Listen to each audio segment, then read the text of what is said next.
Ողջույն, դուք միացել եք Working Moms podcast-ին։ Եվ այսօր մեր հյուրն է սիրված հրաշքագործ Մելինե Միրիջանյանը։ Ողջույն Մելինե ջան։ Ողջույն Էմիլիա։ Շատ շնորհակալություն, որ ժամանակ ես գտել։ Ես էլ շնորհակալ եմ հրավերի համար։ Աշխատանքային շատ տարբեր վայրի վերումներով ճանապարհ ես անցել։ Կարելի է ասել փոխել ես մի քանի մասնագիտություններ, մասնագիտացումներ եւ զուգահեռ իհարկե մայրությունը նույնպես իր մարտահրավերները ունի, որտեղ անհատնում ուժ շարունակելու ճանապարհը։ Չկա հատուկ տենց բանաձև։ Հա, ինչ որ բանաձև, որ ասեմ, սա է ինձ ուժ տալիս։ Մարդու տեսակից է հավանաբար։ Ես այնպիսի ընտանիքում եմ մեծացել, որ մեզ մոտ էլ միշտ եղել է սեփական ընկերություն, իմ ծնողները շատ գործեր են ձեռնարկել, եղել են անհաջողություններ, ինչպես եւ բոլորի մոտ, միշտ ինձ պատկերացրել եմ միայն սեփական բիզնեսի մեջ։ Ինչ որտեղ բարդ է, ինչ որտեղ ունի իր առավելությունները։ Չկա այստեղ ստաբիլություն, ամբողջ պատասխանատվությունը քեզ վրա է լինում։ Մարդիկ մենակ այդ հեշտ ինչ որ հաջողություններն են տեսնում, եթե դու միայն դա ես ցույց տալիս, բայց չեմ պատկերացնում ինչքան ես նեղվում, ինչքան խնդիրներ, հոգեբանական, ֆիզիկական, ինչքան մեծ պատասխանատվություն ես ունենում եւ քո թիմի առջև եւ քո հաճախորդների առջև։ Սեփական բիզնեսի դեպքում շատ ֆորս մաժորային դեպքեր են լինում, մանավանդ երբ մենք 2019-ին ես ռիսկի գնացի ու տարածքը գնացի սեփական ստուդիայի համար, դե հետո եղավ կովիդ, պատերազմ, ընդհանրապես ով կպատկերացներ, որ կովիդ տենց բան կարող է, կինոներում էինք տեսնում, ասում ենք, լավ կինո է, չի լինի տենց բան, ու դու պետքա ստուդիան պահես։ Զուտ մայրիկի կարգավիճակից նայելով դու կուզեիր օրինակ կմտածեիր, որ երևի ավելի հեշտ կլիներ այլ ճանապարհով կամ գոնե օրինակ բիզնես ունենալ եւ զարգացնել ոչ երբ երեխաներն են փոքր։ Սեփական բիզնեսի տեսակետից երևի սենց այսպես ավելի հեշտ է։ Այս պարագայում ես ունեմ թիմ, ունեմ մամաս, կեսուր, քույրիկ, ովքեր ինձ օգնության են հասնում ու ես երեխայով եմ լինում կամ էլ հակառակը։ Իրանք իմ երեխայով լինում, ես գործն եմ շարունակում։ Լավ օրինակ է այն մայրիկի, ով չի վախենում, հա, օգնություն ընդունել։ Ինձ թվում է շատերիս մոտ լինում է տարբեր փուլերում, որ բալիկի հարցով օգնություն խնդրել, օգնության դիմել կամ նույնիսկ առաջարկվող օգնությունը ընդունել, երբեմն որոշ մայրիկներ չեն կարողանում բացվել այդ օգնության դիմաց, տարբեր մտահոգություններ են ունենում, երբ որ կարողանում եք ընդունել այդ օգնությունը, եւ բալիկին է լավ, եւ մայրիկին է լավ։ Խանդի տեսարաններ երբեք չեմ ունեցել, որ վախենամ իմ տղան իմ հետ քիչ կանցկացնի ժամանակ, ուրիշին շատ կսիրի, որովհետեւ միշտ զգացել եմ, որ մեկը ես եմ մաման, մեկը իմ հետ կապը ուրիշ է։ Իմիջիայլոց այդ տագնապը շատերի մոտ կա, երբ մայրիկը աշխատում է ու բացի մեղքի զգացումից, որ բավարար ժամանակ չի հատկացնում երեխային, նաև այդ միտքը, որ այս կարևոր կապվածության փուլում, եթե ես ներկա չլինեմ, իմ տեղը միգուցե այլ մարդ զբաղեցնի, մի տարեկանից հետո էր երևի, որ այդ տագնապը վերջնականապես հանգստացավ, որովհետև մինչև այդ երբ բալիկը մի քիչ անհաղորդ փուլում է ու լավ չես հասկանում, հա ում հետ է կապվում, ինչ ազգում եւ այլն, այդ տագնապները շատ են, բայց հետո մի կետում այո գալիս ես այդ մտքին, մանավանդ երևի երկրորդ բալիկի հետ, մանավանդ հասկանում ես, որ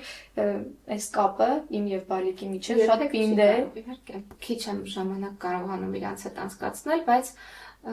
պրոդուկտիվ ժամանակ է լինում։ Ես հենց շփվում եմ, մենք խոսում ենք, դե մեծ տղաս արդեն շատ տարբեր թեմաներից է խոսում, շատ հետաքրքրասեր է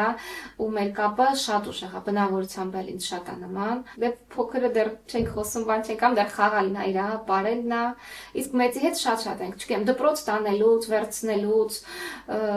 տանը եթե ինչ-որ ժամանակ ենք իրար հետ անցկացնում, շատ խոսում ենք, շատ մտերիմ հարաբերություններ ունենք, քան օրինակ, եթե ես չաշխատեի ամբողջ օր ու տանը լինեի։ Գտել եք այդ լուծումը, որ ժամանակը չի քանակային առումով կարևոր, բայց եթե որակյալ ժամանակ ենք անցկացնում, կոմպենսացնում ենք այն ժամանակը, երբ տանը չենք, աշխատանքի ենք։ Երբեք աշխատանքից դադար չեք վերցրել, թե Դավիթի ծնվելիս, թե Մուշեղի ծնվելիս։ Ուզում եմ հասկանալ, այսինքն չեք բախվել այդ հետ ծննդաբերական baby blues կոչվածի հետ։ Շատ փոշմանել եմ, երկրորդի ժամանակ ասում եի չեմ միանգամից աշխատանքի դուրս գալու, բայց չստացվեց։ Այսինքն կուզեիք, եթե հնարավորություն ու այնպես որ խորհուրդ եմ տալիս, եթե տարբերակը կա, անպայման գոնե այդ 40-ը պետք է։ Այսինքն նույնիսկ 40-ը հարաբերական դադար չեք կարողացել։ դուրս եմ գրվել, գնացել եմ տուն, լավ եմ զգացել ինձ,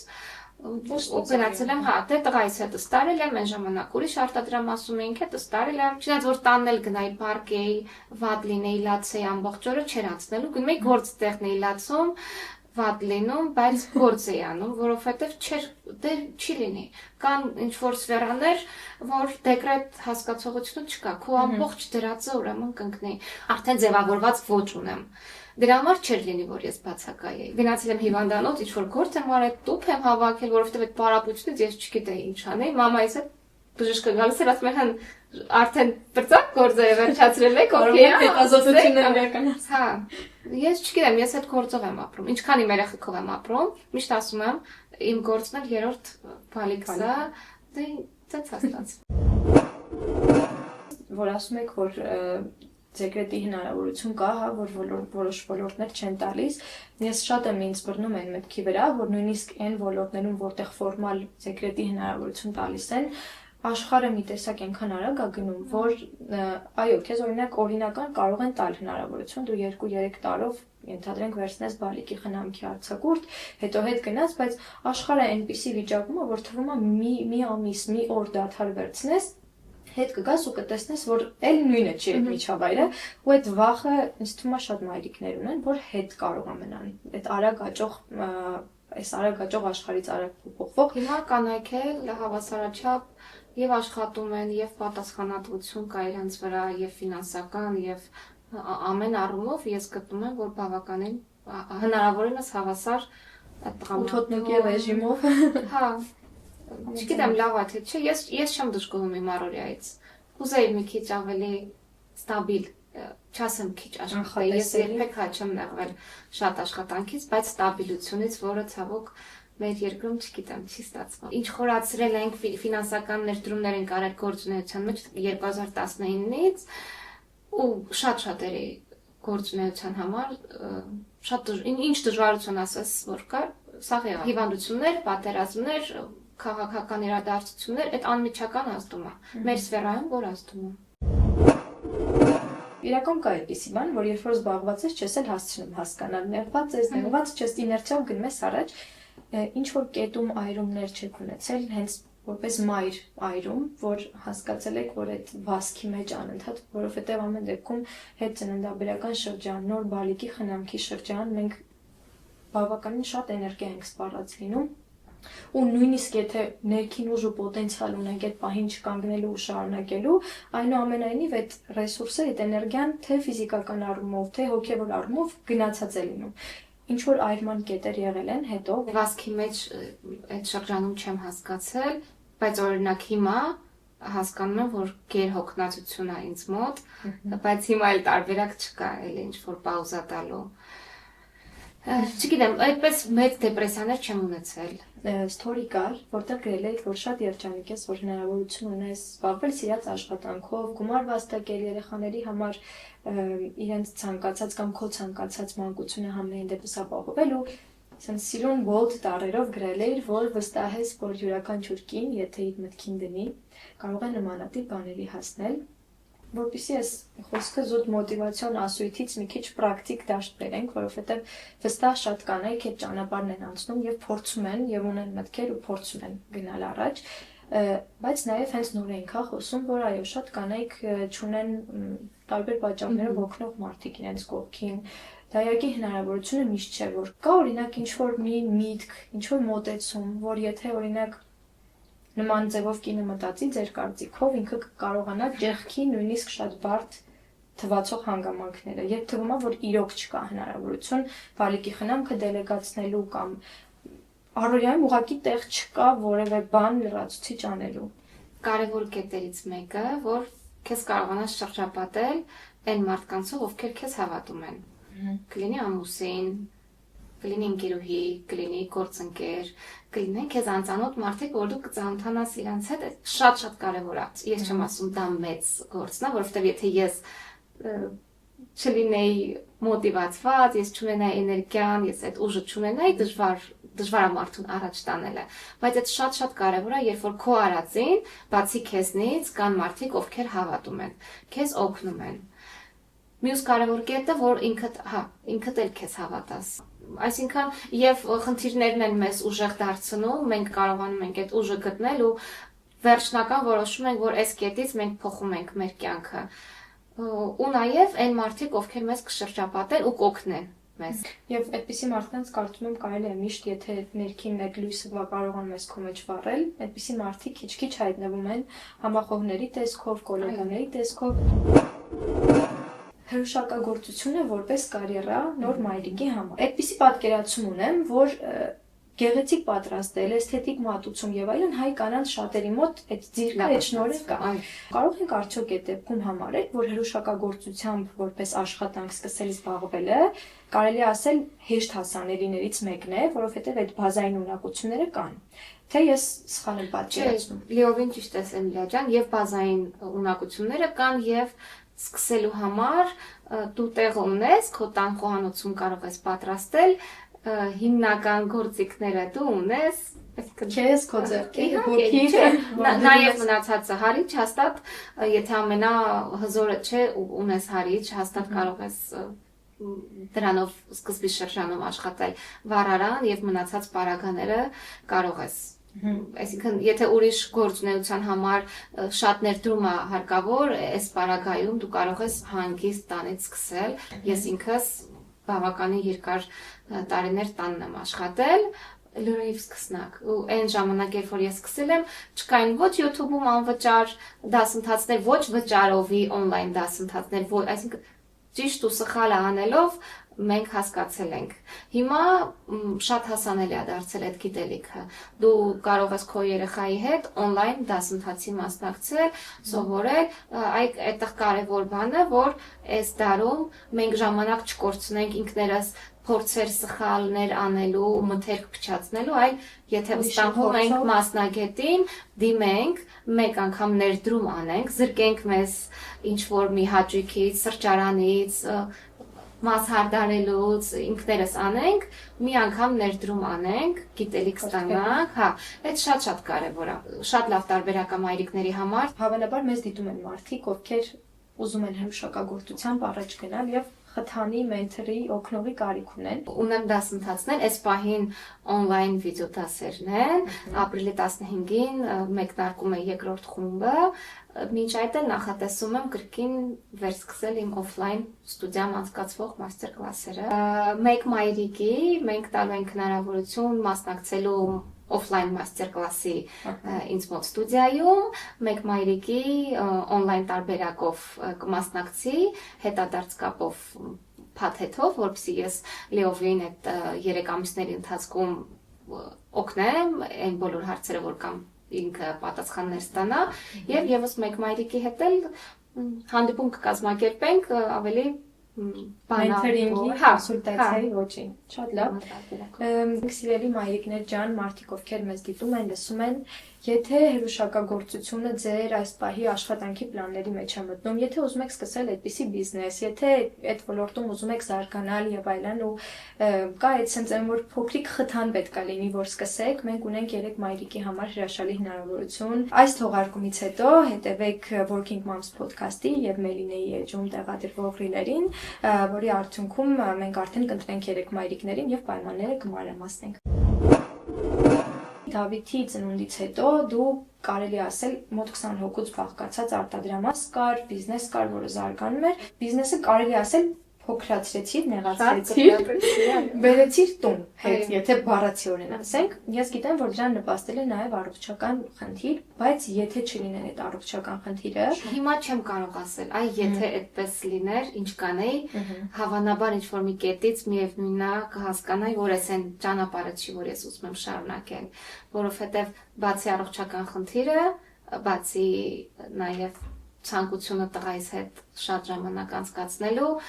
կային գործնական խնդիրներ, որ ես չէի հասցնում դեռ երիտասարդ էի, շատ անփորձ էի, այդ բիզնեսը կառավարեի այդքան աշխատակցով մեծացող ընկերությանը որակին հետևել, իսկ տուն տեղափոխվելով այ ինչ որ մենք խորհուրդ ենք տալիս ուրիշ մամաներին տանը սկսեն, ես էլի հետ եկա ու մեկնարկի կետը։ ու դա եղավ իմ համար երևի ամենաճիշտ որոշումը, որովհետև այդ ժամանակ ես կայացա որպես հրուշակագործ։ Կիսվես մեզ այդ փորձով նույն տարածքում եւ աշխատել եւ ապրել եւ բալիկին խնամել։ Սկիզբը հարմար էր, բայց հարմար էր, որովհետև տան պայմանները մեզ թույլ էին տալիս։ Ծնողներիս տունն էր շատ մեծ էր, ու մենք կարողացել էինք ինչքան էլ հետո ծնողներից իրանք չէին նեղվում, որ տունը վերածվել է արտադրամասի, դա ինչ-որ պահ է այդպես լինելու, հետո մենք ավելին ենք հասնելու։ Մենք բոլորով Դավիթին պահում էինք հերթով, Ձյաննան մենեջերը տարակություն էր անում Դավիթի համար, մենք բոլորով էինք անում։ Բայց նաև մինուս վատսական կողմերից ամենամեծը այն էր, որ շատ հաճախորդների համար դա լավ չէր, որ դու տանն ես, որովհետև քիչ ուրիշ աչքով են նայում, երբ որ դու տանն ես սարքում, պատրաստում։ Օրինակ ինչ մտքեր են ունենում այդ դեպքում։ Ոչ պրոֆեսիոնալ ես, չես պահի ինչ-որ կանոններ։ Ստերիլության, մաքրության։ Տանը շատ ավելի մաքուր է կարծում եմ լինում, քան շատ էլի արտադրամասերում, բայց միևնույն է։ Բայց եթե չեմ սխալվում, ես չեմ էլ հիշի հիմա, մենք այդպես բաց ասել ենք, որ տեղափոխվում ենք տուն, որովհետև առաքումները մենք էինք կազմակերպում, անվճար հետևաբար, այսինքն փորձում էինք քողարկել։ Չենք այդպես բարձրացնում, որ մենք տանն ենք, հիմա նորից հետ ենք վերադարձել։ Բայց դա 1 տարի տևեց։ Ու դա նաև ինձ օգնեց, որ ես պետքա լուծում գտնեմ, ռիսկի դիմեմ ու մեր արտադրամասը գնեմ։ Երբ բալիկը փոքր է, կարծում եմ ինչ-որ առումներով ավելի բարդ է, բայց ինչ-որ առումներով ավելի հեշտ է աշխատել, որովհետև երեխան ով պարկած է մի խաղալիքը նրան բավական է, որ ամբողջ օրը իր ուշադրությունը սպառի, ով դեռ լավ չի պատկերացնում, ով տնից դուրս եկավ, ով մտավ եւ այլն, ավելի հեշտ է։ Հետո բալիկը մեծանում է, ավելի շատ է հասկանում, որ ուզում եմ այս պահին սենյակում մայրիկս հետս նստած լինի, խաղա մայրիկը ուր գնաց, չգիտեմ, 2 օր չեմ տեսել եւ այլն։ Դավիթի մեծացմանը զուգընթաց դու ավելի բարդացել է աշխատող մայրիկ լինել։ Հիմա բարդացել է, որովհետև հիմա 7 դառնում ապրիլին, ինքը շատ ասում, որ մենք շատ ավելի իրար հետ ժամանակ անցկացնենք, հեշտացել է այն առումով, որ ես իրան իմ հետ ամենտեղ կարողանում տանել։ Տանում եմ ինչ-որ պատվերների ինձ հետ, տանում եմ խանութ, իսկ ինքը վայելում է այդ ժամանակը ինքը սիրում է ձեռքի աշխատանք, ինքը գալիս է արտադրամաս։ Անցած օրը մաստիկա ճուտիկ էր սարքել, պահի տակ ես խառնեցի խաղալիք չի, իսկականից շատ լավ է ստացվում։ Ես էլ մտածում եմ վաղ մուսորը ինչու ոչ, կարող է նաև սիրում են այս գործը, հուշակագործումը եւ ընտանեկան հիմք ունի։ Եվ հիմք ունի եւ այն մարդիկ, ով իրան առաջ կտանեն։ Եվ հեշտացել է եւ բարդացել է։ Իսկ լինում են խոսակցություններ, որ դու Դավիթին փորձես մատուցես, որ փորձես օգնես իրեն, որ ինքը ոչ թե քո աշխատելու մեջ օրինակ տեսնի այն, որ քեզ հետ ավելի շատ ժամանակ է ուզում անցկացնի, բայց չի կարողանում, այլ փորձես ոնց ես մատուցում, որ ինքը դրանից նեղվածությունը ավելի քիչ լինի, որ ինքը դրա տակ տեսնի, որ մայրիկը արժեք է ստեղծում, որ դա այդպես պիտի լինի եւ պետք չի նեղվել։ Կարծում եմ փոքր տարիքի երեխաների հետ այդ մասը բարդ է, որովհետեւ իրենց անձի շուրջ են ամեն ինչ ավելի շատ տեսնում, իրենք ուզում են մայրիկը գա ու վերջ, կարոտում են ու վերջ։ Ինչ ձևով ես կարողանում իրեն օգնել, խոսել, հասկացնել։ Չգիտեմ ինչքանով է ճիշտ իմ մոտեցումը, բայց վերջին շրջանում շատ ենք փորձում ենք շատ ճամփորդել ու Դավիթի հետ, հա, երեխաների հետ, ու փոքրին այս վերջերս շատ չենք տանում, որովհետև այն դժվար իր տարիքն է, բայց Դավիթին այդ է երջանկացնում, որ ինքը գիտի, որ եթե մի քիչ ավել մայրիկը աշխատի, մայրիկը աշխատելը չի հերիքում, ծնողները աշխատեն, մենք ավելի շատ կճամփորդենք, ավելի շատ բան կտեսնի, իսկ ինքը շատ է սիրում։ Ճամփորդությունների մասին եթե խոսենք,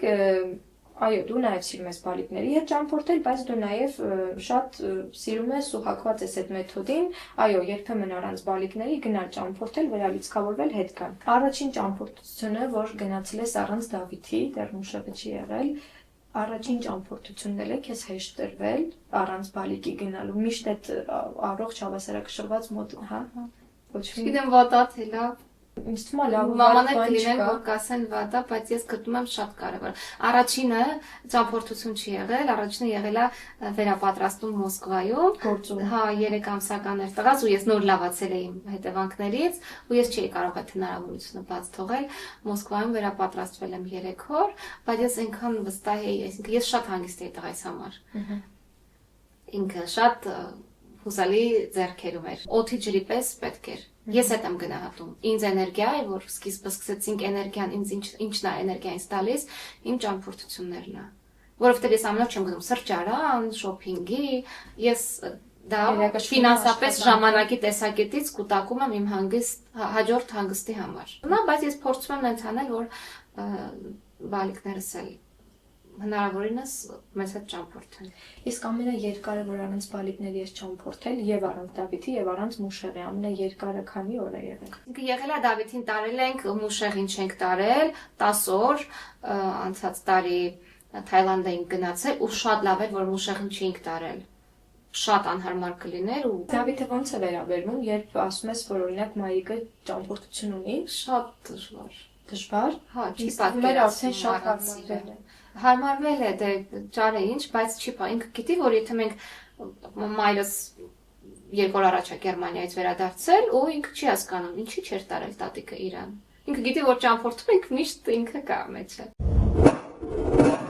Կինը, ով գիտի, որ դադար չի կարող վերցնել երկրորդ բալիկի հետ եւ չունի հնարավորությունը եւ չի վերցնելու, այսինքն նախորդ գիտի, պատկերացնում է եւ ով այդ պահին էլ է գտնվում որոշակի տուրբուլենտության մեջ աշխատանքում, այնուամենայնիվ կայացնում է այդ որոշումը, որն է եղել քո մոտիվացիան ու ոնց ես հաղթահարել այդ, որ չես թույլ տվել, որ նեգատիվ հանգամանքները քեզ ետ պահեն երկրորդ բալիկի մտքից։ Ես գիտեի, որ ինչքան ժամանակ անցնի, ես այդքան ավելի դժվար եմ տրամադրվելու երկրորդ բալիկի ծնվելուն ու հետո փոշմանելու եմ շատ։ Իմ ու մամայից մեջ շատ քիչ է տարբերությունը, իմ ու հայրիկիս մեջ էլ է քիչ, ես էլ էի ուզում իրանց համար երիտասարդ մայրիկ լինեմ, բայց ես թվերին չեմ նա, ես կարևոր է հոգով ու էներգիայով լինեմ։ Անցել եմ, իհարկե։ Հիմա 30-ը համարվում է նորմալ, օպտիմալ հրաշալի տարիք։ Հա, հետո չի ուզում տղաներից մեջ տարիքային տարբերությունը լիներ ու գիտեի, որ միևնույնն է ամենաճիշտ որոշումը դա է։ Ինչ որ մի կետից ես նորից հետ եմ գնալու, այդ չքնելուն, դժվարություններին, հարմար բան, որպես այդպեսին չի գալիս, մենք ընդհանրապես հարմար չէր։ Որ այդպես վերցնենք, հարմար չէր։ Շատ դժվար էր ինձ համար, բայց ես չեմ փոշմանել, որովհետև ունեմ ընկերներ, ովքեր էլի գործով տարված են, ու ես թույլ եմ տալիս իրանց բզեմ, որովհետև գիտեմ, որ իրանց էլ է պետք, այ ոնց որ ինձ են այնց մի քիչ բանալել, որ մի ուշացրու, որովհետև երբ որ դու բիզնեսի մեջ ես, հաջողում ես, քեզ այնց պահ է գալիս, չես էլ պատկերացնում, որ դադար ես տալու քո գործունեության մեջ, որովհետև այդ ուրիշ ձևով այնց քեզ տանում է այդ աշխատանքը։ Բայց ես ճիշտ ժամանակի այդ ստոպը տվել եմ ու հիմա ես չեմ պատկերացնում, որ կարող եմ ուշեղը չլինել։ Իմ ու ամուսնուս հարաբերություններն են շատ փոխել, մեր ընտանեկան մթնոլորտը շատ մեծ հաջողություն է բերել։ Ինչ լավ է, որ այդպիսի կարծիք ես արտահայտում, որովհետև մեր հասարակության մեջ երբեմն լինում են այդպիսի մտքեր, ոչ միայն հենց երկրորդ բալիկի հետ կապված, առհասարակ, որ բալիկները բարդություններ են բերում, դժվար է լինում, կյանքը բաժանվում է առաջ եւ հետոյի, այո, կյանքը բաժանվում է առաջ եւ հետոյի, բայց պարտադիր չի, որ դա լինի բացասական, ավելին։ Երեխաները տենց զարմանահրաշ ունակություն ունեն, որ դու բավականին բարդ երկար ճանապարհ ես անցնում, ու հետո մի հատ թաթիկը, մի հատ ոտիկը, մի հատ քիթիկը մոռացնել է տալիս ամեն ինչ։ Մուշեղը, Դավիթը իր հերթին, փոքր տարիքում Մուշեղը իր հերթին հիմա մեզնից յուրաքանչյուրը մենք ընտանիքի բոլոր անդամները, իմ նաև ծնողներս, կեսուրի բոլորս բավականին ստրեսային միջավայրում ենք աշխատում, բայց հերիքա մի հատ Մուշեղը ժպտա, մի հատ գա, դու չիր խոսում, ինչ-որ բաներ է ասում, ամեն ինչ իսկականից, ամեն ինչ մոռանում։ Աշխատելուց գրում, որ Մուշեղին շատ ցույց տվեք, Մուշեղին շատ ցույց տվեք, հա, ես այսօր օրինակ ես գալուցս առաջ, որ էներգիա ստանամ, գնացի բակ, ինքը բակում խաղում էր դայակի Դավիթի հետ, մի հատ էներգիաս իրան գրկեցի, ասենց խեղտեցի, եկա։ Հայք շատ էներգիա տալիս։ Ես ընդհանրապես համաձայն չեմ այդ մտքին, որ ասել երեխայից ունենում քո կյանքը բարդանում է, մեր կյանքը տեղով բարդ է, ես գտնում եմ։ ով ասել, որ պիտի հեշտ լինի։ Ում մոտ է հեշտ լինում։ Ոչ ոք։ Չեմ, ես չեմ գտնում այդ պահը։ Երևի միայն այն մարդկանց մոտ, ովքեր իրենք են որոշում, որ ես հեշտ եմ համարում ամեն ինչ։ Ես էլ եմ գտնում, ես օրինակ հեշտ մարդ եմ, ես փորձում եմ չծանրացնել, ես կարողանում եմ անջատել ուղեղս, որ այդ վատը չգա ինձ չփչացնի, ներվերս չքայքայվի։ Ես ունեմ այդ քրոջս ասած այդ ճտիկը ես ունեմ, լավ աշխատում է, բայց միևնույնն է, ընթացքներ կան, պահ կա, որ քո կյանքը բարդ է, ու երեխան չի հաստատ դա բարդացնում։ Բայց երեխաները կարծում եմ են ներդրումն են, որոնք մի քանի անգամ ավելի շատ են հետ տալիս, ուղղակի համբերատար ու դանդաղ է այդ փուլը գալիս։ Սկզբում մանավանդ նոր առաջնածին ժամանակ թվում է ժամանակը կանգնած է ու դու միայն էներգիա ես տալիս, իսկ հետո սկսվում են այդ փոքրիկ հետ պատասխանները։ Իհարկե։ Երկրորդ բալիկ ունենալու տեղը ժամանակ, երբ արդեն երկրորդ երեխան էլ կար, Դավիթը ավելի շատ էր զգում մայրիկի կարիքը։ Սկիզբը խանդ կար,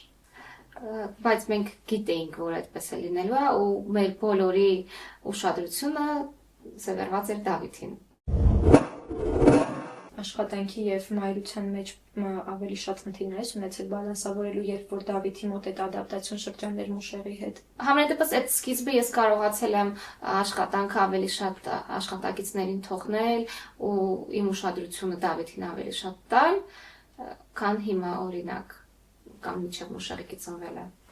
Խոսելով հիմայից, դու հենց դու էլ նշում ես այդպես, որ երեխաներից համարյա չեմ տեսնում խանութի փուլը բարդ փուլ է քեզ համար ու դու չես թաքցնում, որ ֆինանսապես է բարդ, աշխատանքի ժամերի առումով է բարդ։ Երբ կարծում եմ այս հարցի պատասխանը ոչ է, բայց ամեն դեպքում երբ հասկանում ես, որ բալիկների այդ կյանքի սկզբի ժամանակը ինքը ամեն դեպքում այն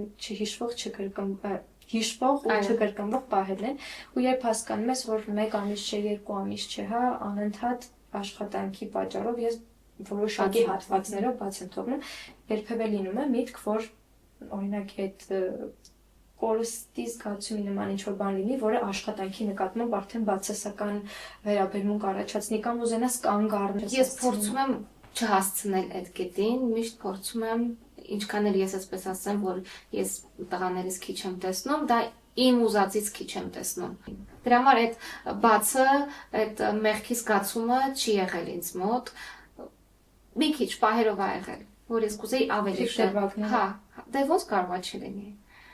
Ըստ ումա յուրաքանչյուր մայրիկ միշտ ունի միտք, որ ինքը կարող էր ավելին անել, քան անում է անկախ երեխայի տարիքից։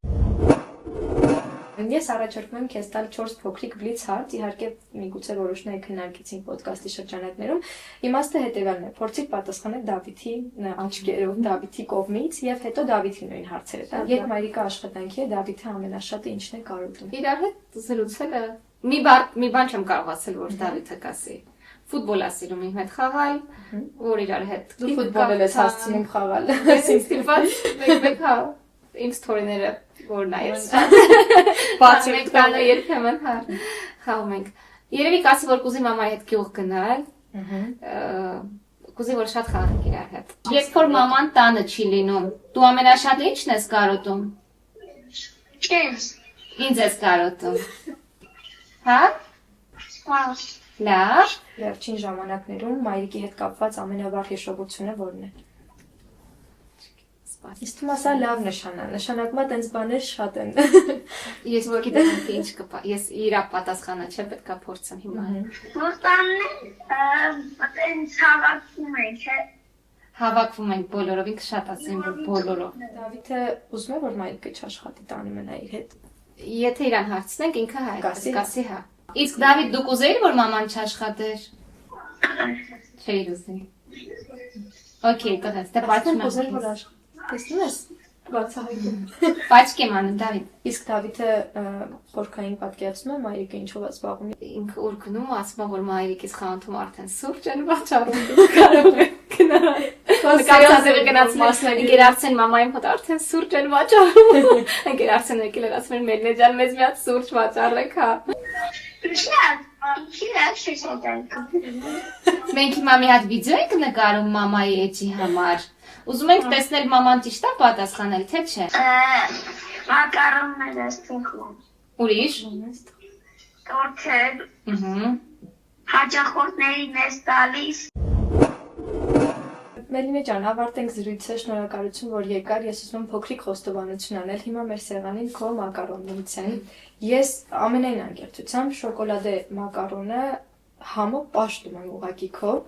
ու մենք հիմա նկարահանում ենք մեր տանը, և այս տուն պաշտոնական մեր մուտքը, երբ արդեն վերանորոգումը ավարտեցինք և եկանք ապրելու, մենք նշել ենք քո շոկոլադե բենտո տորթով, ամենայն անկեղծությամբ։ Շնորհակալություն, դուք դիտում եք Working Moms podcast-ը, մնացեք մեզ հետ, մինչ նոր հանդիպումներ։